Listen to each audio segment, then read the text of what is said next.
Hello student, आप सभी का स्वागत है मेरे इस यूट्यूब चैनल पे।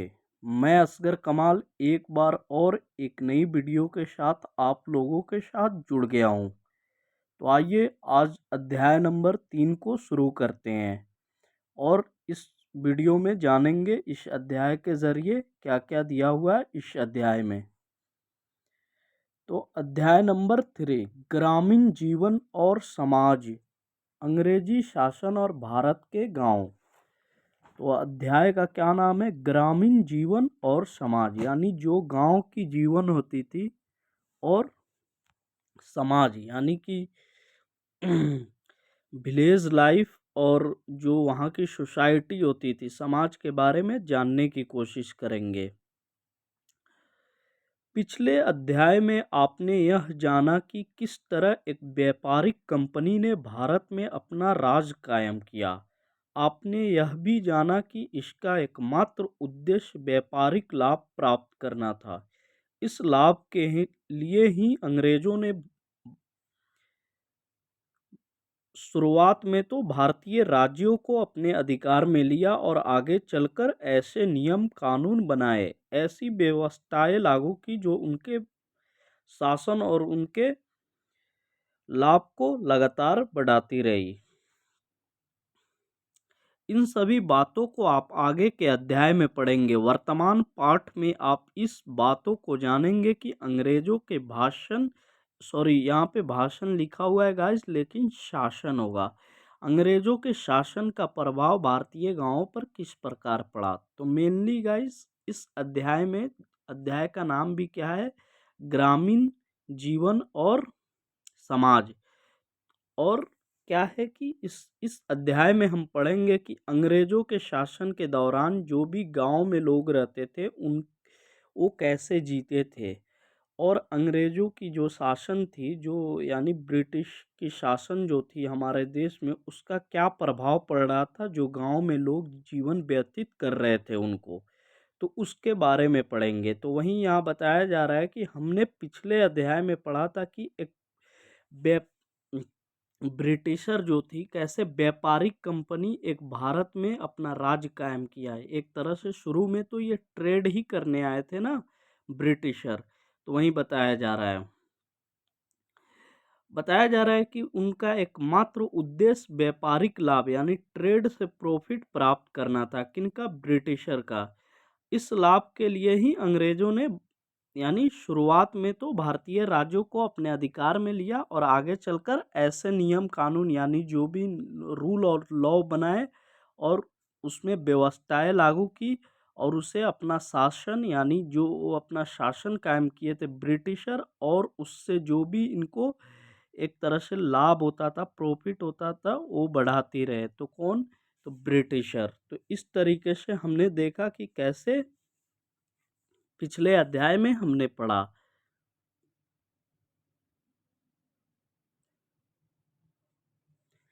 अंग्रेजी शासन के पहले के भारतीय गांव। हमेशा से ही भारत की अधिकांश आबादी गांवों में रहती आई है और आज भी कुल आबादी 68% भाग गांवों में ही रहती है। इसका अर्थ यह है कि भारत की अर्थव्यवस्था गांवों पर ही आधारित थी। देखिएगा, इस यहाँ बताया जा रहा है कि हमेशा से ही भारत की जो अधिकांश जो आबादी है यानी पॉपुलेशन है, मैक्सिमम पॉपुलेशन है, वो कहाँ रहती है? तो गांव में रहती है यानी विलेज में रहती है। और आज भी कुल आबादी यानी टोटल पॉपुलेशन का 68% यानी 68% जो भाग है वो गांव में रहते हैं। ठीक है गाइस, इसका अर्थ यह है कि जो हमारा अर्थव्यवस्था है वो गांव पे ही क्या है, गांव पर ही आधारित थी। उस समय भी गांव के लोगों की मेहनत और श्रम से बड़े बड़े राज्यों और साम्राज्यों का निर्माण हुआ। यानी गांव के जो लोग होते थे वो परिश्रम करते थे, मेहनत करते थे, मजदूरी करते थे, और उससे क्या हुआ, उनके टैक्स, उनके जो लगान होते थे, उनसे बहुत बड़े बड़े राज्य और साम्राज्य जो होते थे एम्पेरर, उनका निर्माण हुआ। वहां रहने वाले किसानों के कठोर श्रम से प्राप्त आय से ही देश आत्मनिर्भर और संपन्न था। यानी वहाँ जो किसान यानी कठोर यानी कि हार्ड यानी हार्ड यानी परिश्रम करते थे और उससे जो उनको आय मिलता था यानी पैसे जो सैलरी मिलता था, उससे ही देश आत्मनिर्भर और संपन्न था। ज़्यादातर गाँवों में सभी तरह के काम करने वाले लोग रहते थे जो उन गाँवों की ज़रूरतों को पूरा करते थे।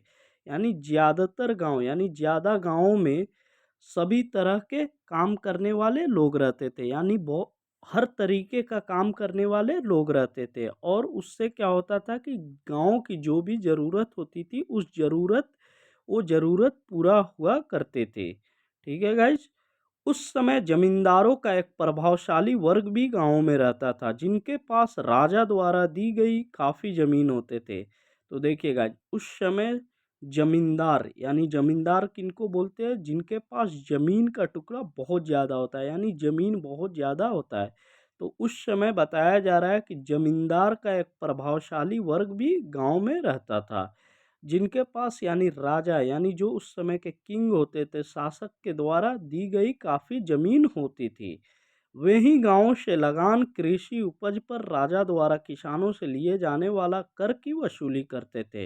यानी जो ये जमींदार होते थे, जिनको राजा यानी ज़मीन देते थे, वे क्या करते थे, वहीं कृषि से यानी जब जो कृषि होता था, ठीक है, उससे यानी जो भी उपजता था, जो भी चीज़ उगाई जाती थी, उससे यानी यानी कर वसूलते थे। यानी कि उससे लगान वसूल कौन करते थे, तो ज़मींदार लगान वसूल करते थे, यानी इंटरमीडिएट यानी बीच का काम करते थे। फिर ज़मींदार जो होता था वो किनको देते थे, यानी टैक्स ले जाकर, तो वो यानी राजा के या हाथ में जाता था। तो इस तरीके से जमींदार एक प्रभावशाली व्यक्ति माने जाते थे गांव में। ठीक है गाइस, क्योंकि इनको राजा जो होते थे वो जमीन देते थे बहुत सारा, और ये जमींदार क्या होते थे, किसानों से खेती करवाते थे, किसान को अलग अलग टुकड़ा देकर, और जब किसान खेती करते थे उससे जो भी उपज उगती थी उसमें से क्या वो लगान लेते थे। ठीक है गाइस।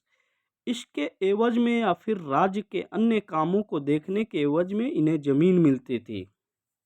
देखिए, जो ये जमींदार होते थे वो तो गांव से लगान यानी वसूल करते थे। यानी लगान एक तरह से क्या होता है, टैक्स की तरीके से ही होता है, जो कि वो जमींदार वसूलते थे। इसके एवज में या फिर राज्य के अन्य कामों को देखने के एवज में उन्हें जमीन मिलती थी। यानी इसके बदले और राज्य के अन्य कामों को देखने के बदले उनको क्या मिलता था, तो जमीन मिलती थी, यानी लैंड का टुकड़ा मिलता था। उस समय गांवों के लोग अपनी आवश्यकता की ज्यादातर चीजों का उत्पादन एवं निर्माण स्वयं करते थे। यानी गाइस, उस समय जो गांव के लोग थे, यानी गांव के जो लोग थे वो अपनी आवश्यकता यानी जो भी चीज़ उनको ज़रूरत थी, वो ज़्यादातर चीज़ों का जो प्रोडक्शन यानी उत्पादन जो होता है वो निर्माण स्वयं करते थे। यानी खुद यानी सेल्फ खुद करते थे। ठीक है गाइस। यहाँ की अधिकांश आबादी का मुख्य काम कृषि था, और यहाँ के जो मैक्सिमम यानी अधिकांश आबादी जो था, पॉपुलेशन था, उनका मुख्य काम क्या था, तो कृषि था, एग्रीकल्चर। खेती के लिए जमीन उन्हें राजा से मिलती थी, इसी के बदले लगान लिया जाता था। देखिएगा, खेती के लिए जो जमीन होती थी उन्हें राजा से मिलती थी, यानी राजा उन्हें जमीन देते थे, किनको, तो किसान को। और इसके बदले में राजा को क्या मिलता था, तो लगान मिलता था, यानी लगान वसूला जाता था राजा के द्वारा। जो कौन करते थे, हमने पढ़ा कि जमींदार करते थे। समूची जमीन का मालिक राजा ही होता था, और जितनी भी जमीन होती थी उसका मालिक कौन होता था, तो राजा होता था। जमींदार एवं किसान का भूमि पर अधिकार तभी तक रहता था जब तक राज्य को लगान मिलता रहता था। ऐसा नहीं होने पर तुरंत ही राजा द्वारा जमीन छीन ली जाती थी। यानी देखिएगा, जमींदार और किसानों का पर अधिकार यानी एक तरह से जो राइट्स जो होता है ज़मीन पे, जैसे किसान को दे, जैसे पहले तो राजा किनको देंगे, ज़मींदार को। ज़मींदार किसको देता है, वो किसान को दे देता है। तो टोटली अगर माना जाए समूची ज़मीन एक तरह से किसका है, तो राजा का ही है। अगर ज़मींदार और किसान का भूमि पर अधिकार तब तक नहीं रहता है जब तक वो यानी यानी लगान नहीं दे, यानी लगान अगर नहीं देंगे, यानी जो किसान होते हैं अगर वो लगान नहीं देते हैं तो उनका ज़मीन का टुकड़ा जो राजा दिए होते हैं वो राजा फिर से रिटर्न यानी वापसी छीन लेते हैं, यानी राजा ले लेते हैं। तो इसलिए जमींदार और किसानों का भूमि पर अधिकार तभी रहता है जब तक वो लगान हमेशा चुकाते रहते हैं।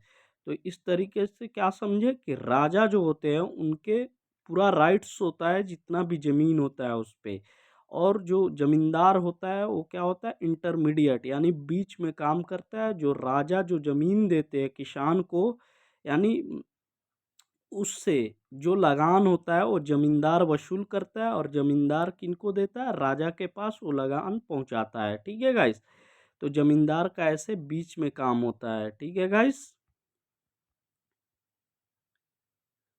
गांवों में लोग प्राय मिलजुल कर सहयोग से रहते थे। छोटे मोटे झगड़ों का समाधान भी आपस में ही हो जाता था।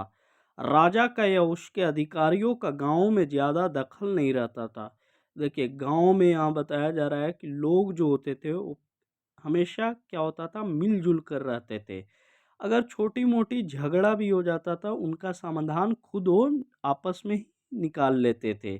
राजा का या उसके अधिकारियों का गांव में ज्यादा दखल नहीं होता था, यानी राजा जो होते थे, किंग, और उसके जो भी सॉरी गाइस, उसके जो अधिकारी जो होते थे यानी ऑफिसर जो होते थे, एक तरह से जो उनके राज्य में काम करते थे, उनका दखल जो होता था वो राज्य में ज़्यादा नहीं होता था गांव में। बस वे निर्धारित लगान वसूल करा करते थे। राज्य अपने कर्मचारियों और जमींदारों के माध्यम से किसानों का पूरा ध्यान रखता था। देखिए, ज़्यादा राजा और उसके अधिकारी जो होते थे गांव में ज़्यादा दखल यानी एक तरह से इंटरफेयर नहीं करते थे। ठीक है गाइस, सिर्फ वो निर्धारित करते थे कि उनको लगान जो है यानी टैक्स जो है वो हमेशा टाइम टू टाइम मिल जाए।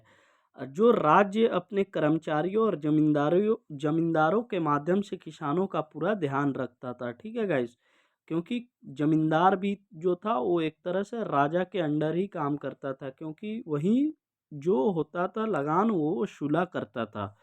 वह जानता था कि अगर इन किसानों द्वारा खेती का काम बंद कर दिया जाएगा तो उसकी आमदनी कम हो जाएगी।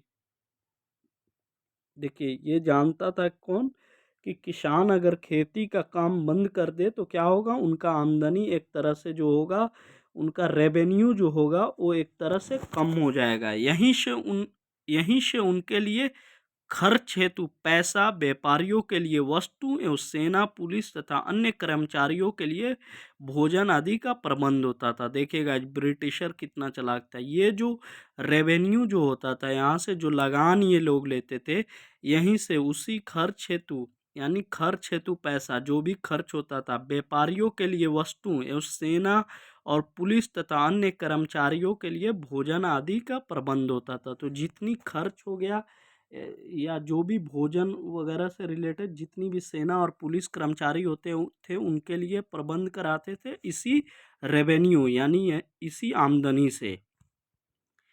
इस तरह गांव ही किसी भी शासन की आमदनी का मुख्य स्रोत था। इस तरह जो गांव होता था वो किसी भी शासन का आमदनी का एक तरह से रेवेन्यू का मुख्य स्रोत था, यानी कि सबसे बढ़िया सोर्स था। इसलिए अंग्रेजी सरकार ने भी सबसे पहले गांवों पर ही ध्यान दिया और उस पर अपना नियंत्रण स्थापित करने की सोची। देखिए गाइस, जो गांव होता है ना, तो वहाँ से क्या करते थे ब्रिटिशर, एक तरह से इनका मुख्य सोर्स हो गया था। उसी मतलब वहाँ से इनका रेवेन्यू कलेक्ट हो जाता था। किस ओ में, तो लगान के रूप में इनका रेवेन्यू आ जाता था। ठीक है गाइज, इसलिए ब्रिटिश गवर्नमेंट जो थी वो सबसे पहले गांव यानी विलेज पर ही ध्यान दिया और कंट्रोल करना शुरू किया। ठीक है गाइज, तो विलेज यानी गांव क्यों इम्पोर्टेंट था, तो इसलिए इम्पोर्टेंट था क्योंकि वहाँ से इनको लगान हमेशा मिलता था। और लगान कौन वसूला करता था, तो जमींदार जो होते थे वो लगान वसूला करते थे। अगर टाइम पे अगर लगान नहीं देते हैं तो राजा क्या करते थे, उस जमीन को क्या करते थे, फिर से रिटर्न यानी छीन लेते थे। ठीक है गाइज, जितनी भी ज़मीन होती थी वो किसके अंडर आता था, तो राजा के अंदर वो सब ज़मीनें आती थी। ठीक है गाइस। और जो राज्य के जो अपने कर्मचारी और जमींदारों के माध्यम से क्या होता था, राजा जो होता था किसानों का पूरा ध्यान रखवाता था। ठीक है गाइस। इसलिए क्या होता था कि इनको जो राजा होते थे उनको रेवेन्यू बहुत ज़्यादा आती थी इस जगह से, कहाँ से, तो वो गांव से। इसलिए गांव पे ज़्यादा इन्होंने क्या किया, फोकस किया और वहीं पे कंट्रोल यानी नियंत्रण किया। आइए आगे बढ़ते हैं।